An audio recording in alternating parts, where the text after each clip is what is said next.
All right, stop scrolling for a second. If you think a $70,000 luxury truck is something only rich people can afford, I need you to hear this right now.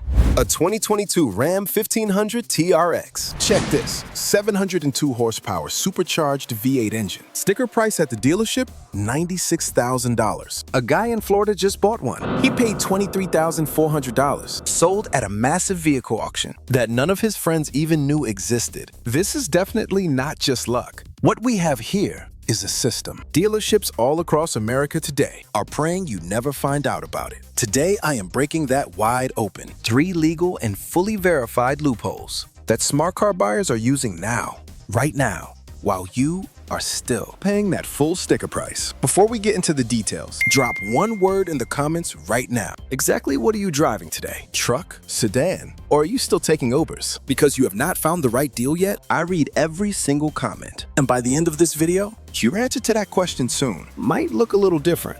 Now, let's get into it. Look at what is happening out there. The average new truck in America costs more than the average house did in 1990. Let that sink in for a second.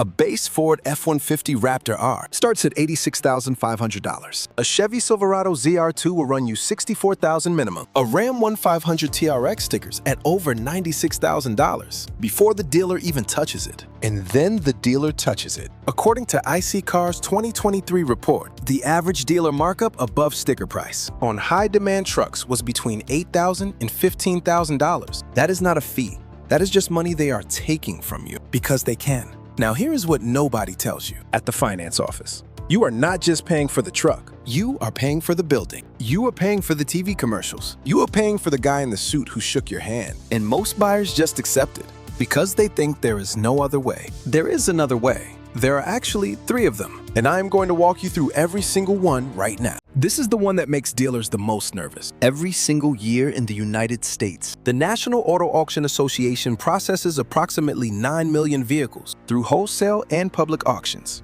9 million cars and trucks sitting in lots, waiting to be sold. And most regular buyers have no idea these auctions exist. So where do these trucks come from? 2 main places. First, repossession. When someone stops making payments, the bank or lender takes the vehicle back. They do not want to store it. They do not want to maintain it. They want to liquidate it fast. That urgency is your opportunity. Second, law enforcement seizures. When a vehicle is connected to a criminal case, the government seizes it and then auctions it off to recover funds. These are very real. These happen every single week in every major city in this country. Now, here's a real example, so you know I am not making this up. A 2022 Ram 1500 TRX with 18,000 miles on it sold at Copart, Florida for $23,400. Retail value on that truck at the time, approximately $88,000. The sites you need to know right now are Copart.com, Insurance Auto Auctions, also known as IAA, GovPlanet.com,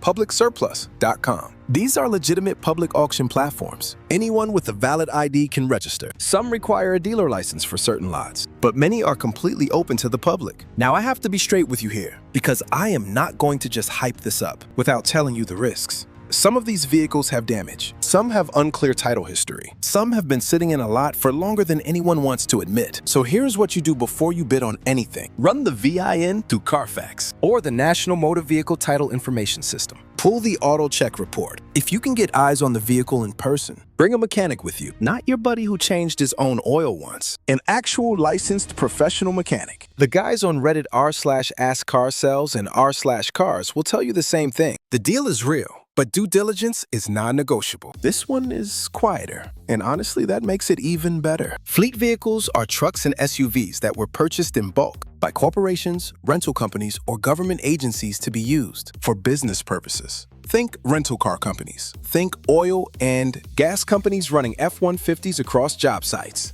Think federal government agencies cycling through vehicles every 2 to 3 years, regardless of condition.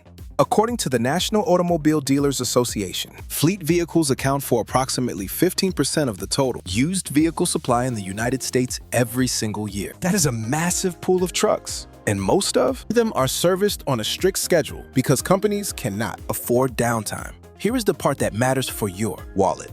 When a company is done with a fleet vehicle, they do not haggle. They do not try to get retail money. They just want it off the books. Enterprise Car Sales, Hertz Car Sales, GSAauctions.gov. That is the official site for government surplus vehicles. I want to talk about GSA for a second, because most people have never even heard of it. The United States General Services Administration runs public auctions of federal government vehicles. We are talking pickup trucks, heavy-duty work trucks, SUVs with full maintenance records, because the government documents everything. A Ford F-150 Platinum purchased through a GSA fleet auction typically runs 20 to 30% below retail. On a $60,000 truck, that is $12,000 to $18,000 back in your pocket. Now, what do you need to watch for with fleet vehicles? Highway miles versus city miles. A truck with 80,000 highway miles is in significantly better mechanical shape than one with 40,000 city miles. Highway driving is easier on the engine, easier on the brakes, easier on the transmission. Ask for the fleet maintenance records. A legitimate fleet seller will have them. If they cannot produce records, that is your signal to walk away. Okay, this one is a little more technical, but stick with me, because this might be the most powerful loophole on this entire list. When someone leases a vehicle, the leasing company sets something called a residual value. That is the projected price of the vehicle at the end of the lease term, usually 2 to 3 years later. Here is where it gets interesting. Back in 2020 and 2021, when leases were being written, nobody predicted what was about to happen to the used car market. Then, supply chains collapsed. New inventory dried up. Used car prices exploded. According to CarEdge.com, here is the data. The average used vehicle price in 2022 was approximately 46% higher than pre-pandemic levels. We're locked in before any of that happened. So you had a situation where a truck had a residual value of $32,000 written into the lease contract itself, but the actual market value had climbed to $50,000 today. The person leasing that truck had the contractual right to buy it at the old lower price. Most of them did not want to buy it. Some of them sold that right. Others listed the lease transfer on platforms like swapalease.com and leasetrader.com. Smart buyers were picking up those transfers and then immediately exercising the buyout at a price well below market. Now, I want to be transparent about timing here. This specific window now in 2024 between residual and market value in 2024 has narrowed significantly in 2024. The market has been correcting, but the strategy itself is still valid because lease residuals are always an estimate, and estimates are sometimes wrong in your favor. Check swapalease.com regularly. Monitor Reddit r/AskCarSales, where people post lease deals constantly every single day. Use Nada guides to compare the residual value on any deal you are looking at now against actual current market prices. When there is a gap of 10% or more in your favor, that deal is worth a serious look. Dealers are not evil. They are running a business. They have overhead, employees, and bills. I respect that. But part of running that business means keeping you from knowing what I just told you. Here are the 3 moves they make most often. Move number 1. They question the history of any vehicle you mention finding outside their lot. You say you found a fleet truck online for cheaper. They say, oh, those vehicles have no maintenance records. Sometimes that is true, but often it is a deflection tactic designed to create doubt and keep you in the building. The counter move. Show up with documentation, Carfax report in hand, maintenance records printed out. Now the doubt game does not work anymore. Move number 2. They bury profit in the financing. According to the Consumer Financial Protection Bureau, dealer reserve, which is the markup added to your loan rate, costs American car buyers billions of dollars every year. A dealer might show you a great sticker price and then quietly add 2 percentage points to your interest rate on the back end. On a $40,000 loan over 60 months, 2 extra percentage points costs you approximately $2,400. The counter move. Get pre-approved financing from your bank or credit union before you walk into any dealership. Then compare that rate to whatever they offer. You hold the leverage. Move number 3. Mandatory add-on packages. Paint protection, fabric guard, nitrogen in the tires, these are often marked up 300 to 800% above their actual cost. According to a 2023 Consumer Reports investigation, optional add-ons at dealerships add an average of $1,800 to the final transaction price. The counter move is simple. Say no to everything that is not on the factory window sticker every single time. J.D. Power 2023 satisfaction study found that 68% of new car buyers felt pressured during the financing and add-on stage. You are not alone in that room.